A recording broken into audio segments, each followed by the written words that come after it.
Hello everyone. आज के हमारे लेसन प्लान का टॉपिक है क्लास 6 का चैप्टर 2 बचपन। तो चलिए स्टार्ट करते हैं। जैसा कि आप देख सकते हैं लेसन प्लान स्टार्ट करते ही फर्स्ट पॉइंट होता है हमारा बिहेवियरल ऑब्जेक्टिव्स। इसको 4 पॉइंट्स में डिवाइड किया जाता है। ज्ञानात्मक उद्देश्य, सेकंड बोधात्मक उद्देश्य, थर्ड प्रयोगात्मक उद्देश्य, देन फोर्थ कौशलात्मक उद्देश्य। फर्स्ट ज्ञानात्मक उद्देश्य, जैसा आप देख सकते हैं कि छात्रों को हिंदी भाषा का ज्ञान देना। सेकेंड पॉइंट है छात्रों को कहानी की विद्या और शिक्षा के महत्व से अवगत कराना। थर्ड पॉइंट है हमारा छात्रों को बचपन नामक कहानी के सकारात्मक भाव उत्पन्न करना। फोर्थ पॉइंट है छात्रों को बचपन नामक पाठ का प्रत्यास्मरण कराना। देन हमारा सेकंड पॉइंट होता है टीचिंग एड्स। टीचिंग एड्स भी दो टाइप के होते हैं, सामान्य शिक्षण सामग्री और विशिष्ट शिक्षण सामग्री। सामान्य शिक्षण सामग्री में हमारा चौक, डस्टर, श्यामपट्ट यानी ब्लैक बोर्ड आता है और विशिष्ट शिक्षण सामग्री में हमारा लेखिका कृष्णा सोबती का चित्र आ जाएगा। थर्ड पॉइंट होता है हमारा प्रीवियस नॉलेज टेस्टिंग यानी पूर्व ज्ञान परीक्षण।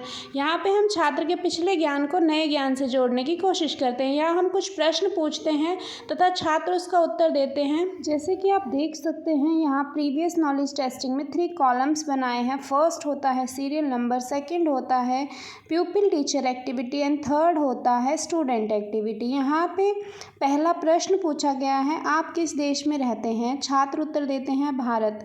शिक्षक पूछता है भारत में शिक्षा का मंदिर किसे कहा जाता है? छात्र उत्तर देते हैं विद्यालय को। थर्ड क्वेश्चन पूछता है विद्यालय में पढ़ने के लिए कौन कौन जाता है? स्टूडेंट उत्तर देते हैं बालक बालिकाएं या छात्र छात्राएं। फोर्थ क्वेश्चन पूछता है बच्चों का सबसे अधिक विकास किस अवस्था में होता है? छात्र उत्तर देते हैं बाल्यावस्था में। शिक्षक पूछता है बचपन नामक कहानी की लेखिका कौन है? यह छात्र नहीं जानते, तो ये उनके लिए समस्यात्मक प्रश्न है। यहाँ छात्र मौन हो जाते हैं। यहीं से हमारा फोर्थ पॉइंट स्टार्ट होता है जो है अनाउंसमेंट ऑफ द टॉपिक। इसमें शिक्षक छात्रों से कहता है छात्रों, आज हम कृष्णा सोबती द्वारा रचित बचपन नामक पाठ का अध्ययन करेंगे। जैसा कि आप देख सकते हैं अब प्रेजेंटेशन यानी हमारा 5th पॉइंट शुरू होता है। प्रेजेंटेशन के अंदर आप देख सकते हैं यहाँ पे 5 कॉलम्स दिए हैं। फर्स्ट कॉलम होता है कंटेंट या आइटम का, सेकंड कॉलम होता है प्यूपिल टीचर एक्टिविटी, थर्ड होता है स्टूडेंट एक्टिविटी, फोर्थ कॉलम है हमारा black board work and last column है हमारा इवेल्युएशन। ये चलिए स्टार्ट करते हैं। प्रेजेंटेशन में सबसे पहले कहानी लिखेंगे बचपन, फिर हम करते हैं हिंदी में आदर्श पाठन। तो जो भी हमारा टॉपिक है उसकी कुछ लाइनें स्टार्टिंग की, कुछ एंडिंग और बीच बीच में हम डैश डैश डालेंगे। उसके बाद हम उस टॉपिक या उस पैराग्राफ से रिलेटेड शब्दार्थ लिखेंगे। जैसा आप देख सकते हैं सियाना यानी बड़ा, शताब्दी 100 सालों का समय, फ्रिल मतलब झालर, फोर्थ है चलन यानी रिवाज। इसके बाद काठिन्य निवारण यानी जो डिफ़िकल्ट वर्ड हैं उनको लिखेंगे। देन हम उस विषय की व्याख्या करते हैं, जो भी वो उस पैराग्राफ में कहना चाहता है। जैसे इस कहानी के माध्यम से लेखिका अपने बचपन की तरफ पाठकों का ध्यान आकर्षित करना चाहती है। वह अपने बचपन की प्रत्येक बात बताती है तथा अपने बचपन की पोशाकों का वर्णन करती है कि वह बचपन में रंग बिरंगे कपड़े पहनती, चुन्नटों वाला घेरेदार फ्रॉक पहनती थी। वह उन दिनों जेब में रुमाल तथा बालों में रंग बिरंगे रिबन लगाया करती थी। प्यूपिल एक्टिविटी में हम लिखेंगे छात्र ध्यानपूर्वक सुनेंगे या लिखेंगे। इसके बाद फोर्थ कॉलम है हमारा ब्लैक बोर्ड वर्क। यहाँ पे हम शब्दार्थ जो भी होते हैं उनको लिख देते हैं ब्लैक बोर्ड कटिंग लगाकर। उसमें हम ब्लैक बोर्ड वर्क में या अन्य शिक्षण सामग्री में इनका चित्र भी लिख सकते हैं, लगा सकते हैं। इसके बाद इवैल्यूएशन करते हैं हम कि बच्चे ने जो भी हमने अब तक पढ़ाया उसने क्या सीखा। तो हम क्वेश्चन को पूछते हैं कि लेखिका के परिवार में सब उसको क्या कहकर बुलाते थे? छात्र उत्तर देते हैं जी जी, और उनका उत्तर हम स्टूडेंट एक्टिविटी में लिखते हैं। अब इस पे नेक्स्ट पेज पे भी हम फिर से सेकंड पैराग्राफ स्टार्ट करते हैं। आदर्श पाठन लिखते हैं, शब्दार्थ लिखते हैं। जैसे लिखा हुआ है दिलचस्पी यानी रुचियाँ, ऑलिव ऑयल यानी जैतून का तेल। उसके बाद हम काठिन्य निवारण डिफ़िकल्ट वर्ड लिखते हैं जैसे पॉलिश, ग्रामाफोन, स्केटिंग। इसके बाद अनुकरण पाठन यानी छात्र अध्यापिका किसी बालक को अनुकरण वाचन करने को कहती है, यानी उस पैराग्राफ को दोबारा से पढ़ने के लिए कहती है।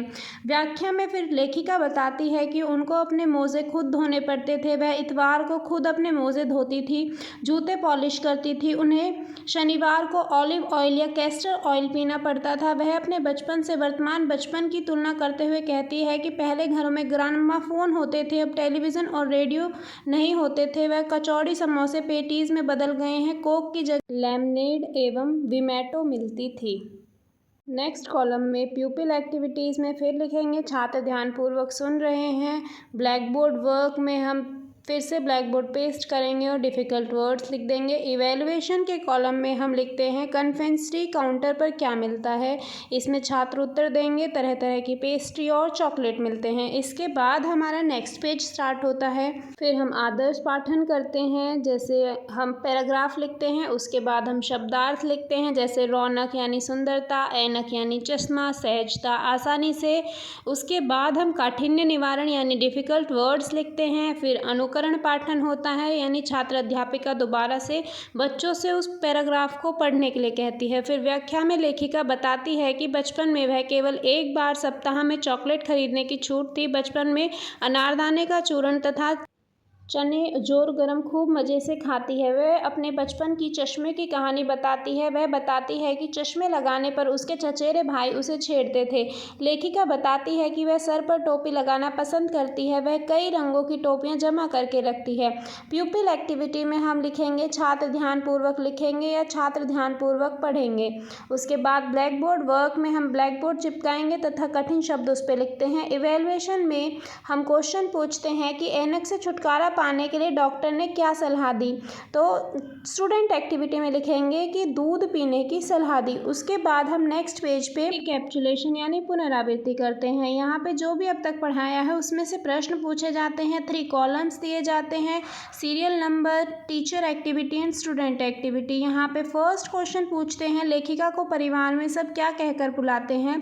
स्टूडेंट उत्तर देते हैं जी जी। सेकेंड क्वेश्चन पूछते हैं ऐनक से छुटकारा पाने के लिए डॉक्टर ने क्या सलाह दी। स्टूडेंट उत्तर देते हैं दूध पीने की सलाह दी। उसके बाद हम लास्ट में होमवर्क देते हैं। होमवर्क हम 3 पार्ट्स में डिवाइड करके देते हैं। Very short answer type question, short answer type question and ऐसे टाइप क्वेश्चन।